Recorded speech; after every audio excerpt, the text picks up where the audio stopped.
কিন্তু ইলেকশনের পরে পরেই বলেছিলাম যে এই শেখ হাসিনা 6 মাসও থাকবে না। এখন শেখ হাসিনা সবকিছু হারাইছে, তার নিয়ে আমি কি বলতে যাব? তার যদি ক্ষমতা থাকতো তাহলে তার ভুল ত্রুটি নিয়ে কথা বলতাম।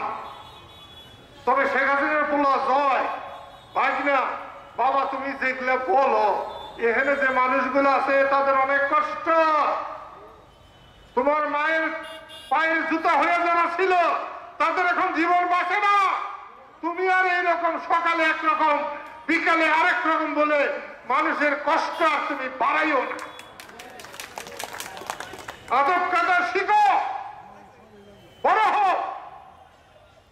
আমেরিকায় বসে কথা বললেই তাকে বড় বলা হয় না। তুমি কিন্তু বাবা আমেরিকায় থাকতে পারবে না। বইলা গেলাম, আল্লাহ কেন যেন আমার কথা শোনে। আমি এ পর্যন্ত আল্লাহর কাছে যখন যা চেয়েছি আল্লাহ আমাকে তখন তাই দান করেছে। সেই জন্য এখানে এই দেশে এই দুনিয়ায় আমি খুব একটা নেতা গোতা করে পাও ধোয়াই না, নেতা গোতা করে চাটু মারি না। যদি চাটু টাটু কিছু মারতেই হয় সেটা আল্লাহ রসুলরে মারি, সারা দিন দেয়।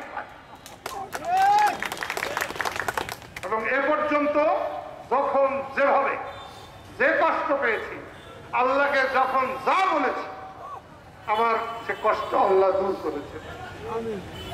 সেই জন্য আবার বলছি, শুধু মাতবরি করার জন্য সকালবেলার আমির রে ভাই, ফকির সন্ধ্যাবেলা আমি অনেকবার কাজী নজরুল ইসলামের এই কবিতা আমি অনেকবার উচ্চারণ করেছি। আমার বউ আমার পাশে বললেই বসলেই এই কবিতা সে উচ্চারণ করে। আমি সেই জন্য বলবো যে আল্লাহর দুনিয়ায় আল্লাহ যাকে ইচ্ছে তাকে সম্মান দেয়, যাকে ইচ্ছে তার সম্মান কাইরা নেয়। এখানে যদি কেউ ভাবে যে বস্তা বোঝাই টাকা আছে এই জন্য সে সম্মানিত হবে, হতে পারে 2 দিনের জন্য, হতে পারে 4 দিনের জন্য, কিন্তু চিরস্থায়ী সম্মানী হতে পারবেন না। আমি যখন এই স্কুলে এসেছিলাম, সখীপুরের স্কুলে একেবারে